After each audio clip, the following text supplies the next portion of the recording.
سوال ہے کیا اضافی مکان کرائے پر دیا گیا ہو تو اس کی وجہ سے قربانی واجب ہوگی، جس کا جواب ہے بسم اللہ الرحمن الرحیم۔ اگر کسی کے پاس رہائشی مکان کے علاوہ ایک اور مکان ہو جو اس نے کرائے پر دیا ہو تو اس کرائے سے اس کے گھر کا خرچہ چلتا ہو تو پھر اس گھر کی وجہ سے اس پر قربانی واجب نہیں ہے، کیونکہ وہ اس کی حاجت اصیلہ میں شامل ہے۔ اور اگر ایسا نہیں،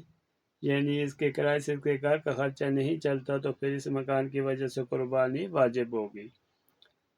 دوسرا سوال ہے اگر کسی کا بڑا گھر اور کچھ حصہ استعمال میں نہ ہو تو اس کی وجہ سے قربانی واجب ہوگی، جس کا جواب ہے اگر کسی کا بڑا گھر ہو اور اس کا کچھ حصہ ہر وقت بند رہتا ہو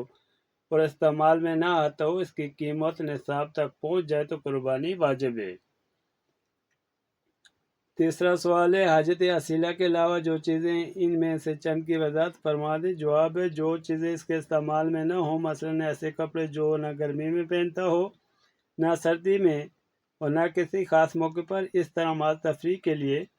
کمپیوٹر، کھیل کا سامان، یہ بھی حاجت اصیلہ میں داخل نہیں۔ اگر اس کی قیمت مل کر 52.5 تولہ چاندی کی قیمت کو پہنچ جائیں تو قربانی واجب ہوگی۔ اسی طرح اگر کسی کے پاس ایک سے زائد موبائل ہو یا ایک ہی ہو، اس کی حاجت نہ ہو تو وہ بھی حاجت اصیلہ کے علاوہ سامان میں شمار ہوں گے۔ چوتھا سوال ہے کہ قربانی واجب ہونے کے لیے نصاب پر سال کا گزرنا ضروری ہے، جس کا جواب ہے نہیں، بلکہ قربانی کے وقت میں جس وقت بھی اس میں قربانی کے واجب ہونے کی شرط پائی جائے گی، اس پر قربانی واجب ہو جائے گی۔